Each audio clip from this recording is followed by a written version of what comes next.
Welcome to Forge Ahead. In today's episode, we're chatting with Stephanie Scearce, who is the Vice President of Workforce Innovation for the Georgia Association of Manufacturers. Join us for an in-depth look at the future of the manufacturing workforce. Stephanie, so happy to have you with us today. Thank you for having me. We're going to start with what everybody wants to know. Is what your nickname is and where it came from. What are you known for? Oh man, am I opening myself up for torture here?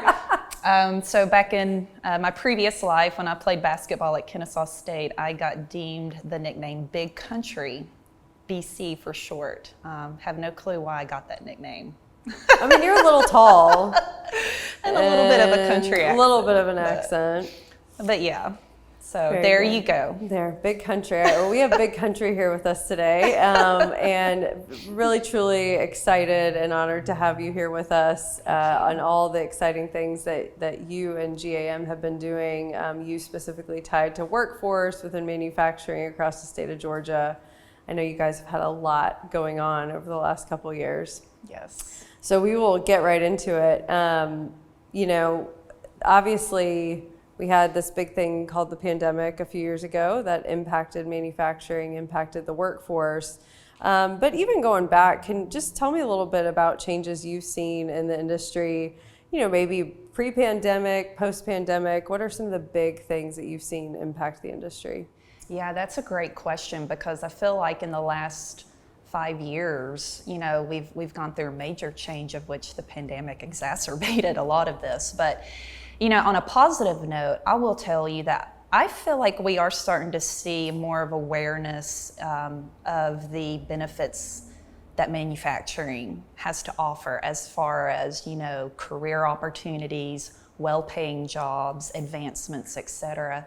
Whereas beforehand, we weren't really looked at as a viable, cool industry to be part of, and that's just not been the case over the last 10 years, I think. But it always feels kind of like the general public is a little bit late arriving to the party when they start noticing, improvements or changes. So that's one good thing I'd probably say in the last 5 years is there seems to be more awareness and acknowledgement in the general public about great careers in manufacturing and trades in general. Still a lot longer to go, more improvement on that front, but it's nice to kind of see an uptick in that. However, a major impact that I think has been kind of brewing for the last 10 years, but has become very critical is the lack of workforce, the lack of availability and skilled workforce. That's a key word, and it's so dire right now that manufacturers are being forced now, their backs are up against the wall of having to consider creative ways to offset that. And there's so many facets and aspects of that. But because of that, I've seen, a lot of changes in regards to more manufacturers stepping up to think more outside the box, implementing youth apprenticeship programs, which is a big deal for manufacturing when you think about all the labor laws out there, especially for minors. And then from there, building on that, implementing apprenticeships and becoming more involved in their community, particularly in community colleges. So, so there's a lot of changes that have been noticed. Yeah, for sure. So kind of to that, you were going into youth apprenticeship programs. So kind of to that, what's your perspective on the multi-generational workforce that we're seeing, and how has that impacted probably at this point more of the concern, and then also what from your perspective where you see there being maybe some optimism going into the future with younger generations coming into the workforce, whether it's through what you just mentioned or other ways. Yeah. I love having this conversation because it's so fun. I'm a millennial. So, Same. yeah, so I believe we kind of occupy the majority of the workforce right now in this day and age. And I can remember, 8-10 years back, where it was like, oh, watch out for those millennials, they're on the cusp, and the baby boomers or the Gen X's are primed to retire soon. And so it's kind of neat to see, okay, now here millennials are, let's talk about Gen Z now, that's right behind millennials, and just all the different unique aspects that are brought to the table when you're having to work with, different, literally your workforce comprises up to, 3 to 4 generations, right? And so, what I think that's done, and I think the pandemic definitely exacerbated this, but I think it sort of started with the millennials, where we still want that stability and, good paying jobs and benefits and what have you, but we also kind of like to have more play too, right? Kind of have our flexibility and our to live our life and go have fun, take vacations. And so I think that's when the door was starting to be cracked about, okay, let me plan my vacations ahead of time. Let's think about flexibility or what have you. But then when the pandemic happened and we had to just shut down and work remotely, I think that really brought things more to the forefront as to, do we always have to be in the office? Do we always have to, meet in person? I think it really brought a lot of that to the forefront. And then you have Gen Z in here now. It's like, I just want flexibility. Pay and benefits may not be as important to me as it was the previous or the millennials, but being able to do what I want when I want is important, but having an income too to be able to support that lifestyle. And so I think that's opened this whole conversation up to a flexible workforce, or the gig economy too, that I think manufacturers are having to look at, and I think is starting to take more of a presence. And it's really hard though, especially whenever you're talking about manufacturing, because you have to have people present, right, to manufacture things, right? So I think, what does behoove us as an industry is to maybe look at all of our job duties and see what positions require you to be on ground, the 12-hour shifts or what have you, and what positions, is the office type positions that maybe only need to be in the, on site 2 days a week or 3 days a week or what have you. I think it always goes back to the job duties, and when you're talking about retention and how to be creative with not only recruiting but retaining a workforce, I think if that may be an intangible benefit, if you will, for this workforce if they know that they have remote option or the flexibility. But again, it goes back to what is that job duty and what are you expected to, and if you accept that position as that job duty states, then there should be no qualm about not being able to work from home or remote. So a lot of aspects being looked at, and I think there is opportunity for us to kind of compromise and bend, but also we have to keep the main thing, and that's America runs on manufacturing. You've got to be present to make something, and so. But it doesn't just show up on the store or the shelves of the grocery store and just magically appear there. I hear you. I can't tell you how many times I get upset when I go to the grocery store and my gluten-free item's not on the shelf. Why is it not here?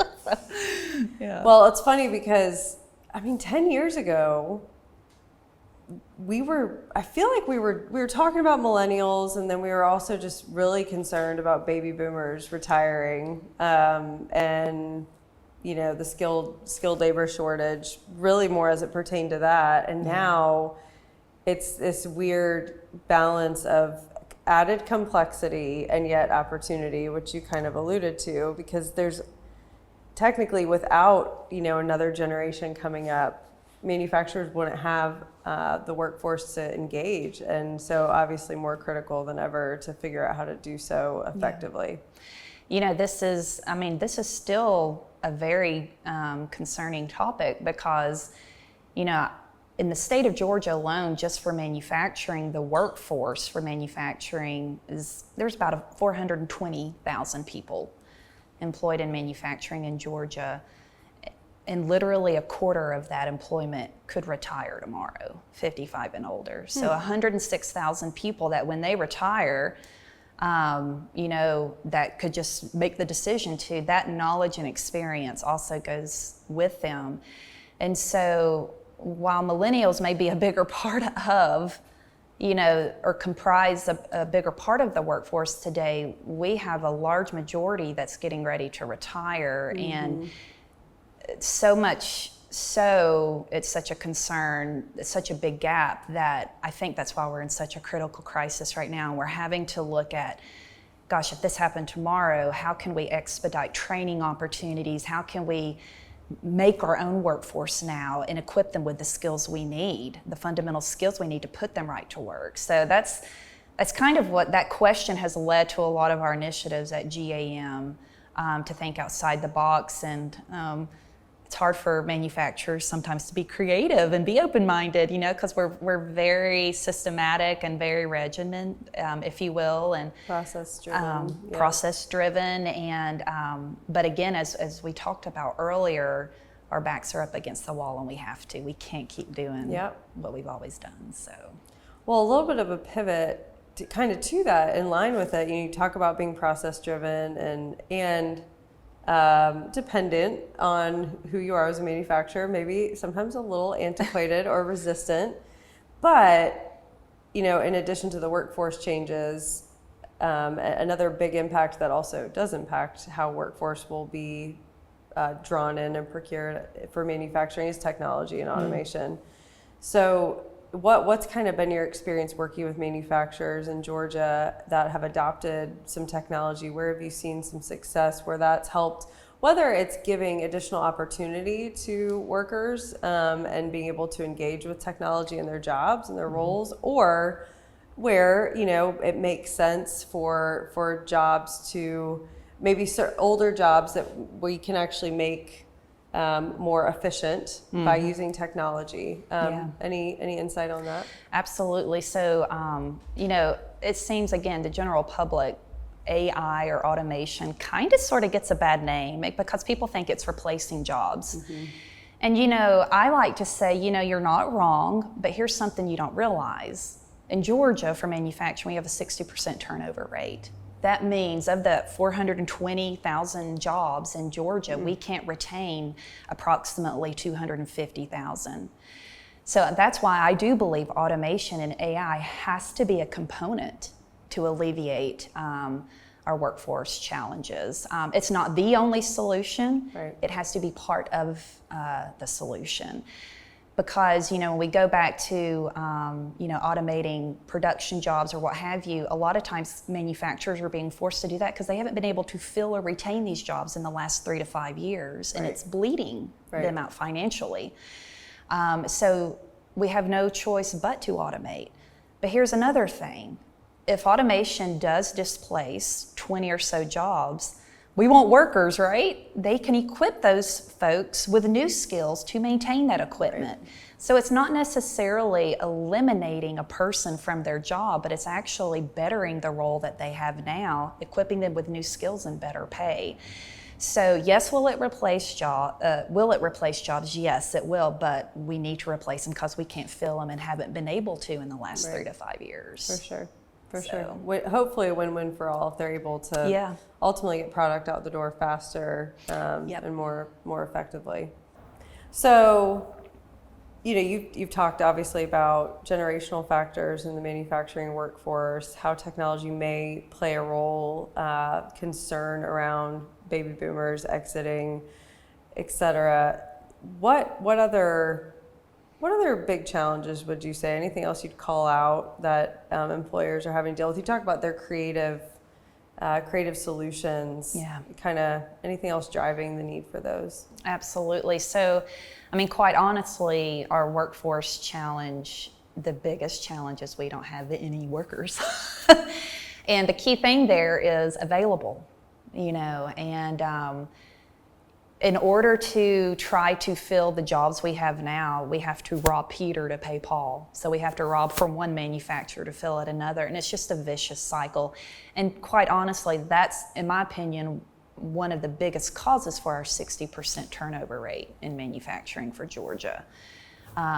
So that's the biggest challenge in my mind. So when you're working or dealing with workforce challenges, in my mind, I always like to categorize them into 2 approaches. immediate needs and long-term needs. And so whatever your need is it immediate? Is it within the next 6 months or a year? Or are you looking down the road and saying, oh, I have all these electricians that are getting ready to retire. I have no existing workforce or anybody to fill their shoes or learn under them. So because we have a 60% turnover rate, that's giving a sign that it's critical, so we have to really focus on immediate solutions right now. And so what that's done is our manufacturers have now, through our workforce needs assessment we did, they told us what their top occupations of focus were, what was the time frame they needed to fill them, and what were the credentials they require to fill them.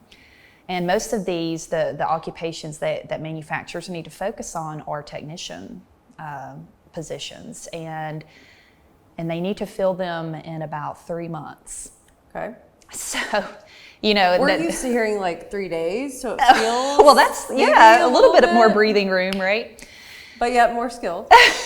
So, and having come from the education side prior to GAM, that's one strength I will say that I feel like I was kind of able to bring to the table. I know the routes, the pathways available to meet both immediate and long-term needs. And so in reality, a lot of employers partner with their local colleges on the credit side. So these are, your diplomas, degrees, 2-year and 4-year degrees that quite frankly, manufacturers can't wait that long to fill positions. So there's also a side of, the education system primarily at the post-secondary that's non-credit where customized training can be delivered. And that's training that's focused on an employer's exact competencies they need to fill a specific role on their time frame, administer at a convenient location, et cetera. And so a lot of our efforts, because of the immediacy and our members said we need to fill these in 3 months, we're having to work a lot with customized training with our technical colleges to really create fast-track solutions. And we've been able to do that over the last year and develop these fast-track programs that really cater to those technician positions that manufacturers need. And the overviews we developed, the training schedules we developed, was designed to equip someone with no manufacturing experience, right? To go through this program and be able to graduate and be able to demonstrate and verify their knowledge and skills learned to their employer within a 3 to 5 month period. And so... how many programs like that do you have running right now? So we developed 6 training overviews for those occupations manufacturers told us that they need to focus on. And right now, to date, we have 4 pilot cohorts. So it's very experimental. Sure, I mean, I feel like I need a lab coat right now because it's a lot of analysis and watching and measuring. But we did 4 cohorts. We did one in Northwest Georgia and one in West Georgia, and we're focusing on mechanical technician training there. Okay. And then in the Augusta area, we are focusing on multi-craft maintenance technician. So that's a technician with mechanical and electrical skills. And then in coastal Georgia, we're doing production, entry-level production training. And surprising. Not surprising, yeah.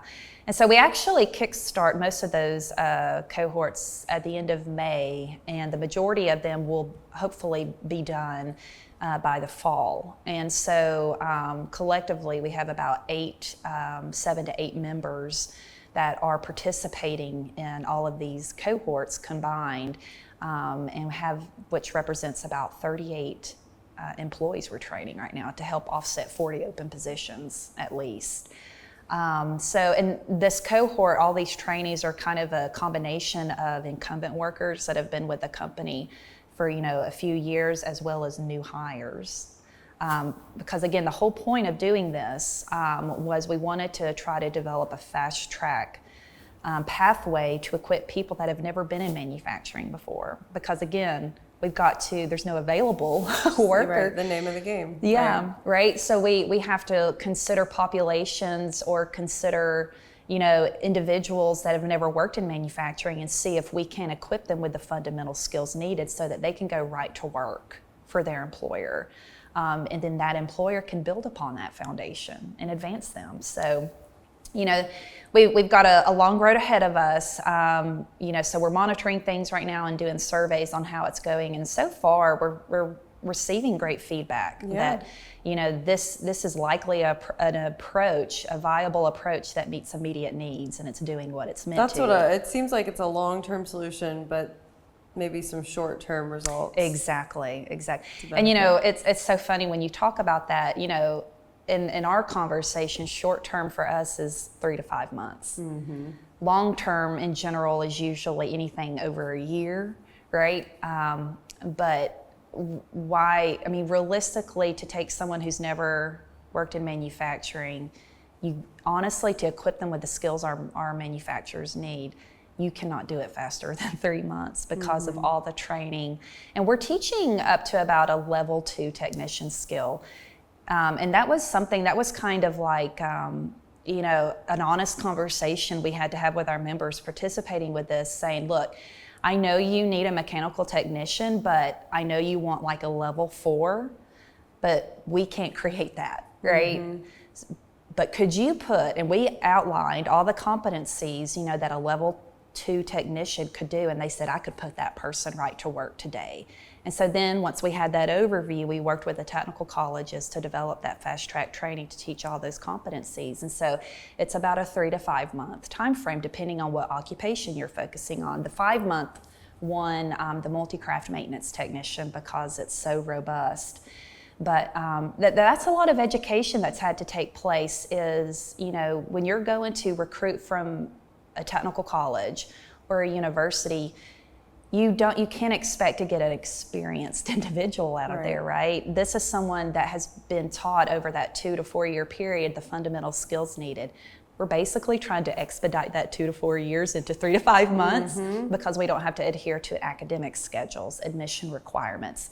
Training literally follows a job schedule, Monday through Friday, 8 hours a day. So it's very intense, it's rigorous, but that's why we're experimenting with it. We're seeing if this works, and so far it's not perfect, but so far it's promising enough that I think we're going to continue supporting similar cohorts moving forward. And so when you talk about 3 to 5 months to go through this program versus you said a level 4 is what a lot of companies were looking for, what's the difference in experience and or education timeline between 4 and the 3 to 5 month window? To be quite honest with you, to get someone with a level 3 or level 4 skill, that comes with experience. Okay. So, a lot of times there's trainings out there to, learn troubleshooting skills. Well, it's hard to troubleshoot, when a piece of equipment doesn't mess up, right? So you can simulate that like in labs and training rooms, but when you say I need someone who knows what to do when a machine goes down, or I don't have to show them, or they just take care of it, that comes with experience. That comes through trial and error. So that's why our question was, okay, so since we know the reality of that now, how then can we create people with the fundamental skills so that in 3 to 5 months they can put them right to work, but maybe within a year or two they'll have that level 3 or level 4 technician, because they're able to, because a lot of on-the-job shadowing is incorporated into this 3 to 5 month training. In-class training or with a institution can only go so far, right? And so where the experience comes from is just being on the floor and seeing in real time, the opportunity to fix something and learn from that. So, well, I'm excited to hear about the fall results. You should have like graduation parties across the state. Some are. Yep, I would hope so. It's awesome. Yep. And obviously a lot of work's gone into that. So really excited to hear about what comes out of it. Yes. As well. That obviously is huge. Talked a lot about education and training, and obviously these programs you guys are doing to try to address some of the skills or do some trial and error skills gaps and so on and so forth. GAM talks about being visible, vocal, and vital. What other areas are you guys looking to tap into, or any other projects you have going on to help support manufacturers and all these, workforce being one of the biggest needs, but obviously they have other ones going on as well. When I talk about GAM and us being visible, vocal, and vital, I like to kind of narrow it down to 3 buckets. And, many people we're an organization, next year we're celebrating our 125th anniversary, believe it or not. But in the last couple of years, we've really tried to be more vocal and provide a unified voice on behalf of the industry on legislative efforts. So that's bucket 1. We're also very involved with Georgia Power and the Public Service Commission to advocate and be present on rate use cases because roughly 80% of our membership is served by Georgia Power. So, in Stephanie's mind, what that means is, when a rate case is filed, we're there, boots on the ground, trying to learn what that is and represent manufacturers in the sense that, yes, we understand that rates may need to go up just because of the times we're in, but let's not let manufacturing take on all that burden, maybe the commercial, the residential industry too. So Clay Jones, our VP of General Counsel, handles that and is a wealth of knowledge in that regard. And I'm thankful I only have to deal with workforce. So I would probably err towards your side and yes, keep me out of the legal conversations. But yeah, and workforce is that 3rd bucket, which is our newest bucket of value that we're bringing to the table. So my position was created almost 2 years ago because workforce is such a challenge and it's so critical that something has to be done. And so that's why the association invested into a full-time professional to solely oversee this and be the unified voice for the industry, to our education partners, to nonprofits, because workforce takes a village, to say the least, and we can't do it by ourselves. But what's been kind of a missing piece, if you will, especially for education partners who really want to meet the industry's need, is they didn't know what the industry needed in general, right? And so that's why I'm very fortunate to have this role, because I feel like I can sort of bring that awareness to them. And, it's because what we're doing, quite honestly, it doesn't meet every single manufacturer's unique need. Well, that would be quite a... Right? You're a superwoman, but I don't know if you could take that on for the entire state. Well, that's why, we want to make sure what we're doing benefits the majority of the industry, regardless if you're small, medium, large, or what product you manufacture. And so that's why we did that needs assessment report and asked that question, what collectively are the occupations you want us to focus on? And not only was that beneficial for me, but that was beneficial for our education partners too, because a lot of them were already offering those programs, but then some could see, maybe we need to focus more on electrical because this is an occupation, that's more of a need in our region, or maybe this is a new program we need to implement, or maybe we need to think about how we can offer this faster, or, so it's been very enlightening. And, but that's really, what the role that GAM wants to take on in regards to being visible, vocal, and vital, is when someone has a question, I wonder what manufacturing needs, in this area, regardless of what that area is, they know they can come to GAM. Their automatic thought is to go to GAM to get that answer. You guys have made amazing strides in the last couple of years, and we always enjoy partnering with you. Oh, same. I have one more question. From really, GAM's perspective, but your unique perspective as well, Stephanie. What is the future of manufacturing for Georgia, or what would you envision the future to be? What my perfect world scenario would be, and I hope what we're doing right now through our fast track program or initiative or trial and error will maybe shed light on this. But for Georgia manufacturing, I think if we could have as many resources available to our existing manufacturers as we do new manufacturers and new jobs, that would make me incredibly happy, and know that we've done our part. And what do I mean by that? That the state recognizes, oh, you know what, we have a lot of great tools already in place, but again, they're all tools and resources for long-term needs, right? But our existing manufacturers need help now. What can we do now?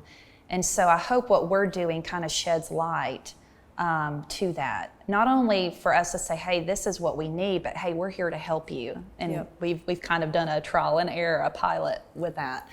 So for manufacturing in Georgia, I would love to see there be more resources and incentives for existing job retention, just like there is for new job creation. Very good. Makes a lot of sense. Yeah. Well, really appreciate you joining us you in for having our me. series This here. was fun. I do expect an invitation to your 125th anniversary celebration next year. What's a great timing that you started in 1900 then. It's like, Exactly, I know. Numbers. It's great. We're I going off the know. quarter. Can Yeah. you believe it? 1900. Yeah. So that's awesome. But thank you again for being with us. Big Thank country. you. We appreciate it. And your perspective on manufacturing and the workforce. Thank you, and for all that MAU does.